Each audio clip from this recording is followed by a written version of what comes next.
પપ્પા વહી ગયા પછી અમારે આવું પરીક્ષા ખરાબ થઈ ગઈ છે. કોઈ દેવા વાળું નથી, કોઈ સલાહ નથી કે આજે તમે ખાઓ થોડું ઘણું.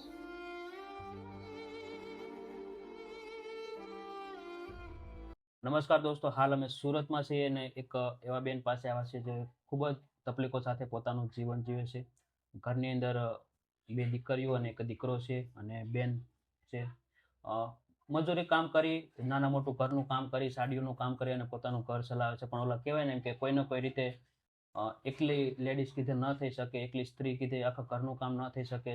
જાવું આવવું, કામ કરવું, વ્યવહારમાં રહેવું, ખાવું પીવું, ભાડું ભરવું, એટલે ખૂબ જ તકલીફો સાથે બેન પોતાનું જીવન જીવે છે. તો બેન સાથે વાત કરી કે એમના જીવનમાં શું શું તકલીફો પડે છે અને પોતાનું ઘર કઈ રીતે ચલાવે છે. તો તમે કન્ટિન્યુ એપિસોડ જોવો અને તમારા દરેક ગ્રુપમાં શેર કરો. બેન, મારું નામ નરેશભાઈ આહિર છે. બેન, તમારું નામ શું છે બેન? વનિતાબેન. વનિતાબેન. તો બેન, પછી ઘર પરિવારમાં કોણ કોણ રહ્યો છો? અમે 3 છોકરા છે, એક હું, 4 જણા છે અમે. અચ્છા, એટલે 2 દીકરીઓ ને 1 દીકરો. દીકરો, હા. તો બેન, પછી ઘર કઈ રીતે ચલાવો? ઘર તો હવે જો સિલાઈ કામ કરીએ છે, બેન આડી ભરે છે. હા. એક બેન ને થોડુંક કામે લગાડી છે, જોબ મળે તો ઠીક છે. ભાઈ ગેરેજ નું શીખવા જાય છે. બરોબર. એટલે એવી રીતે ધીમે ધીમે ધીમે મમ્મી દીકરી કામ કરે, ઘરનો ખર્ચો કાઢીએ છે. એટલે થાય કે ન થાય તો કરવું તો પડે છે. થતું હોય કે ન થતું હોય આપણાથી કામ, થોડુંક તો કરવું, મહેનત તો કરવી જ પડશે. સાચી વાત છે. તો જ ઘરનો ખર્ચો નીકળે, નકર ન નીકળે એમ. તો બેન, પછી તમારે બીજું કોઈ સંબંધી નથી? સાસુ સસરા દેરિયા જેઠિયા છે, સાસુ છે, સસરા છે, દેર છે, પણ એનું કરીને એ ખાય છે. એટલે એનું મેનેજમેન્ટ કરી શકે, કેમ કે કામ ધંધા એ બાજુ ઓછા હાલે, ગામડે રહી છે. તો પછી મારા ભાઈને શું થયું હતું? તાવ આવ્યો હતો. હા હા. તાવ આવ્યો, શ્રાવણ મહિનો બેઠો, ત્યાંથી છે 1.5 મહિનો તાવ રહ્યો. તાવ નતો એમાં કેટલાય સુરત દવાખાને લઈ ગઈ, સુરત થી પાછા દેહ વાળા કે દેહમાં લઈને આવો, તો દેશમાં લઈ ગયા. દેહમાં દવા કરી એટલી 1 લાખની અહીંયા કરી, 1 લાખની દેશમાં કરી. ત્યાંથી પાછા સુરતમાં મેં દાખલ. હા, તો એનો 3 લાખની દવા થઈ ગઈ. છેલ્લે પછી રાજકોટ લઈ ગયા ને, તો રોજ ત્યાં જઈને ગયા ને તો મેન્ટરસમાં એ ડોક્ટરે કીધું કે આ લોકોને આઈસીયુમાં રાખવાના છે એમ. રોજ 1 લાખનો ખર્ચો આવતો. 5 દિવસ રાખ્યા હતા. ઓહો, 1 દિવસ ને 1 લાખ રૂપિયા. તો પછી બેન, ઈ પૈસા કઈ રીતે તમે? બધી કુટુંબ હતા અમારા, મારા ભાઈઓ, મારી બહેનો, બધી હતા ને પૈસા આપ્યા હતા. એવી રીતે સગા સંબંધીએ થોડી ઘણી મદદ કરી. પછી ભજી અમારાથી ભરવાના બાકી છે એમ. દેવા તો પડે ને, આપણે કોઈ દીધા હોય આપણે દેવા તો પડે ને. પછી કામ કરીને જે વધ્યા છે દેતા જાઉં, થોડા થોડા આપણે બધા ભરતા જાઉં એમ. એની સાચી વાત. એટલે મતલબ અમારા ભાઈને બસાવવા માટે તમે? બસાવવા માટે બહુ કોશિશ કરી. નહીં તો કોઈ પણ હોય બેન, કઈ તો ઓલા કે ને કે પોતાનો ધણી હોય તો એની હાટું તો કરવા તો બિચારા હારા જ હતા અમારે. કઈ લેસન નતું. કેમ કે વ્યવસ્થિત રીતે જિંદગી હાલતી હતી, પણ જિંદગી બહુ સારી જીવી અમે તો. એ હતા તો મારે કઈ ચિંતા જ નથી. હતું કે ન હતું, ઘરમાં એ લાવીને દેતા બધું અમને. બેન, હું સમજી શકું. અને ઓલા કહેવાય એમ કે જયારે દીકરા દીકરી ઉપરથી ને પત્ની ઉપરથી સાયો જતો રહે એટલે ખૂબ ફરક પડે. અત્યારમાં તમારે સમાજમાં હાલવું રહેવું, કામકાજ બધું. હવે તો આપણે કઈ જવાય નહીં, રોજ કામ કરવું પડે તો જ આપણું ઘર હાકે. સાચી વાત છે. અને એકાદું મુકાય પણ નહીં. અત્યારે સમય ખરાબ છે એટલે બાપાની ઘેરે ન જવાય, સસરાની ઘેરે ન જવાય. સાચી વાત. છોકરાને જો ગામ જાય તો છોકરા ત્યાં શું કરે? અહીંયા હોય તો થોડો નાના મોટું જોબ વોબ કરીને તે પોતાનું કરી શકે, એને મદદરૂપ થઈ શકે. હવે જે છોકરા ભણાવવાની બાકી છે, આપણે મોટા છે, થોડોક ખર્ચો ભણે આજે નોકરી બોકરી મળે તો ક્યાંક છોકરાને લગ્ન બગન આપણે કરી શકીએ. કેમ કે હજી તો શરૂઆત થઈ છે. હજી તો એટલો ખર્ચો અમે ભર્યું, 2-3 વર્ષ વયા જાય હજી તો. પછી આગળ વધશે તો છોકરાને હગાઈ થાય. તો પછી ઈ શું કામ કરતા? સિલાઈ કામ કરતા. સિલાઈ મશીનનું કરતા 20,000-22,000 નું કામ મહિને કરી નાખતા. તો ઘરનો ખર્ચો, અમારા છોકરા બોકરા બધી ભણતા, એનો ખર્ચો કરી શકતા એમ. ને બીજું ઘેરે કામ કરતા, થોડું ઘણું જે થતું રાતે ઈ કરતા, દિવસનું કામે વયા જતા. દિવસ રાત કામ કરતા. તો જ પૂરું થતું જ ન. હવે તો કોણ કરે? છોકરા નાના છે, હવે મારી ઉપર જ છે બધું. તો પછી બેન સાડીઓ આવ્યા પછી અમે આ બધી બહુ તો 100 રૂપિયાનું કામ થાય સાડીમાં. હું મશીનનું કરું. મશીનનું પણ મારે રિક્ષા ભરીને બીજેથી કામ લેવા જવું પડે. અહીં તો કઈ મળતું નથી. તો ખાવું હું ન કરીએ કામ તો. દવાખાનું ખર્ચો તો અમારે આવી તો ગયો, થોડું થોડું ભરવું તો જોહે. ખરી વાત છે. કાલ સવારે મોટી થઈ જાય કોઈ એક જ દીકરીને મુકાય તો નહીં. સાચી વાત. જો સવારે જાય તો એ રોકાવાય નહીં. એક દી રોકાય તો પાછું આવતું રહેવું પડે. આવીને તરત જ કામે લાગી જવાનું. પોરો નહીં કપડાં લેવાતા નથી છોકરાઓના. વરસમાં એક વખત આપણે જોઈએ કે હારો છોકરા કહે કે મમ્મી લગડા લઈ દે, કપડાં લઈ દે, તો આપણે બહુ ભારીમાંથી લેતા નથી. સાચી વાત છે. કેમ કે એટલે હા. ખાવાનું માંડ પરિસ્થિતિ આપણી નથી એટલી બધી. થોડા ઘણા 500-600 વાળી થોડી લઈ દે એક વર્ષમાં. નકર તો બીજા છોકરા બધા તૈયાર જ અમારે ગુજરી ભરાતી હોય ને, રવિવારી ભરાય છે, હા એમાંથી લઈ આવે. એટલે એવી રીતે બકાડો. બેન, પછી, રડોમાં અમે તમારા ભાઈઓ જેવા છીએ ને જે પણ થઈ શકશે એટલી મદદ કરવાની કોશિશ કરશું. તો પછી બેન બીજી શું તકલીફો પડે? બસ ખાવાની છે. આપણે મહિનો આવી જાય અમારે ભાડા ભરવાના, છોકરાના ભરવા. નાની બેન ભણે છે. હા બેન ભણે છે. એના ચોપડા લેવા હોય, આપણે પેન્સિલો છે, કઈ વસ્તુ બધું જોઈએ તો ખરી ને. સાચી વાત છે. ભાઈ ગેરેજમાં જાય છે, આપણે વાપરવા એને પૈસા દેવા પડે થોડા ઘણા. એમ તો ન જવાય. ખરી વાત છે. ટિકિટ ભાડું જોઈએ, આવક જાવક તો મહિને 2000 રૂપિયા તો એને જોઈએ છે જ ને અમારે ટિકિટ ભાડું. ઓરો હોય તો આવું તો જોઈએ જ ને એમ.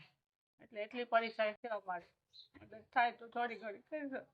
નહીં, ચોક્કસ બેન. રડોમાં પપ્પા વહી ગયા પછી અમારે પરીક્ષા ખરાબ થઈ ગઈ છે. તો પછી બેન તમારા કોઈ સમાજવા કે સમજવા કોઈ ન કરી સલાહ કરે નહીં. આ તો ભાઈઓ હતા ને અમારા, બેનું જ થયું. બધે જા દવાખાના ખર્ચો એટલો ઉપાડ્યો અમારો. અમારા કુટુંબમાં તો કોઈ દેવા નથી. મારા સસરાના કુટુંબમાં નણંદો છે, બધી ગરીબાઈ છે. હોય તો દે, નો આપણે હોય તો બિચારા સલાહ કરે ને એમ. એમની પણ કરીને ખાય છે એ લોકો. જ્યારે આવી અમારા ભાઈ બીમાર હતા ત્યારે કોઈ તમારા સમાજ દ્વારા, પ્રજાપતિ સમાજ દ્વારા કોઈ મદદ નથી?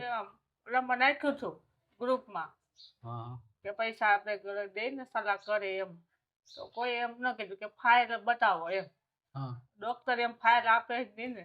સાચી વાત છે. કે ડોક્ટર કે ફાઇલ હમણાં ની ગઈ રજા મળે અહીંયા ફાઇલ તમને આખી આપે. એ લોકો કે ફાઇલ આપો તો ફોટો પાડીને અમે દઈએ, પછી અમે વિડીયો નાખીએ તો તમને મદદ કરી કે એમ. બરોબર. અમારી પાસે કાર્ડ નતા. પેલું આયુષ્માન કાર્ડ નથી. કાર્ડ હોત ને તો એની થોડી ઘણી સલાહ થઈ જતા આપણે એમ. પણ ઓપરેશન તો નતું. એમાં ઓપરેશનમાં હતું. અને ઓપરેશન તો એક કોઈ નતું. ખાલી તાવ, નિમોનિયા તાવ હતો એમ. કઈ મદદ બીજા કોઈ તો કરી જ નથી. તો ભાઈઓ બેનો કોઈ 5000, કોઈ 10000 એમ આપી બધા મોટા હતા એ બધા થોડા ઘણા મોકલીને પૈસાનું દવાખાનું કર્યું. તોય પણ ઓલા કેમ કે હાથમાં આવ્યું તો કઈ નહીં. છેલ્લે મારા ભાઈ ઓલા કેમ કે ભગવાન ધામમાં જતા રહે. બેન રડોમાં રોજ હું મહિનો દીવ જીતો. મને એને 1 મહિનોથી ખાવાની દીધી. રાજકોટ હતી ને મારી દીકરીઓ સુરત જ થયું. એમ કે હું મારી દીકરીઓ એક જ દિવસે હું જાઉં તો કે નહીં, તને તો નહીં જ જવા દઉં. એ દી નથી મને મૂકી. છોકરાઓ એકલા ભલે રહ્યા પણ મને મીકમાં કે તું એક દી જ મને મૂકી દીધી ને. એક દી મૂકે ને એમાં તરત જ મોત થઈ ગયું. રાતે એક જુદા પડ્યા અમે એટલે જીવ વહી ગયો. મને તો ભાઈ કઈ ખબર નથી કે જીવ વહી ગયો. બાનો કરી ને મારા સસરા ને મારા સાસુ ને મારા દેર ને બધી દેહમાં પુગાડી દીધી. ને હું તો મારી નણંદની ઘેર રાતે હતી. મને કઈ કીધું જ નતું કે ઓફ થઈ ગયું. કેવું એક તો કે મારું બે શરીર એવું છે મારું. એક તો મહિનો ચિંતા કરતી હતી. શરીર મારું હાવ ઠેકાણું થઈ ગયું હતું ભાઈ. એમાં લોહી ઉડી ગયું હતું મારું વાત સાંભળીને. તો કોઈ પણ બેન હોય એ તો કોઈ પણ હોય એમાં ગઈ પછી ખબર પડે. જોયું તો માણસો બધા ભેગા થઈ ગયા. હું આ હું તો મને ખબર પડી. મારો ઘરવાળો માંદો હતો મને ઈ સગ ગયો હતો ડાયરેક્ટ. મારો ઘર સાચી વાત છે. એમ કે ઓલા કેમ કે હવે જે જતું રહ્યું એને તો આપણે પાછું નથી લાવી શકવાના. કોઈ દેવા વાળું નથી, કોઈ સલાહ ને કે આજે તમે ખાવ થોડું ઘણું. તો પછી તમારો સમાજ તમને મદદ નથી કરતો? સમાજ નહીં. અમારે ઘણી કુટુંબ છે. કોઈ સમાજ મોટી વાડી વાળા છે, નાતના છે. કોઈ જે 5 રૂપિયાની સીજાઈ ન દે. એટલે આમ કયો સિત્રોડા એટલે ઈ શેમાં આવે? ના, પ્રજાપતિ છે અમારે. પટેલમાં જ આવે ને દાદો. નહીં બેન રડોમાં તો અત્યારે હું બેન ખાવા પીવાની તકલીફ પડે? ખાવા પીવાની તકલીફ પડે. ખાય આપણે વાહે તો વધવું તો જોઈએ ને થોડું ઘણું એમ. મહિનો આવે ગા પતી જાય ગમે એટલું સાચી લાવીએ. વાત છે. ઓલા કેમ કે અમુક જે ખર્ચા છે ભાડું ભરવું, છોકરાને લાઇટ ખાવું, બિલ છે. પીવું.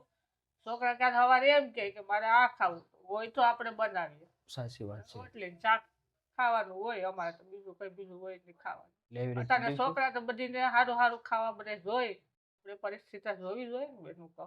ખરી વાત છે. આપણે મોટા થાનું કામ કર્યું વચ્ચે તો ખાવા જાઉં. સાચી વાત છે. નહીં બેન, રડોમાં અમે તમારા પાયો જેવા છીએ અને જે પણ અમારથી મદદ થઈ શકશે ને એટલી મદદ કરવાની કોશિશ કરશું.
બેન, તો તમારે જે પણ રાશન જોતું હતું બધું રાશન આવી ગયું બેન? હા બેન આવી ગયા ભાઈ આવી ગયું. કેવું લાગ્યું બેન? બસ સારું છે હો ભાઈ.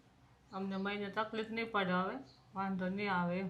જે ઓલી ખાવા પીવાની તકલીફ પડતી હતી એમાં રાહત થઈ ગઈ? હા રાહત થઈ ગઈ અમને. તમારા સારા આશીર્વાદ છે અમને તો થોડીક સાસા મળ્યા અમને એમ.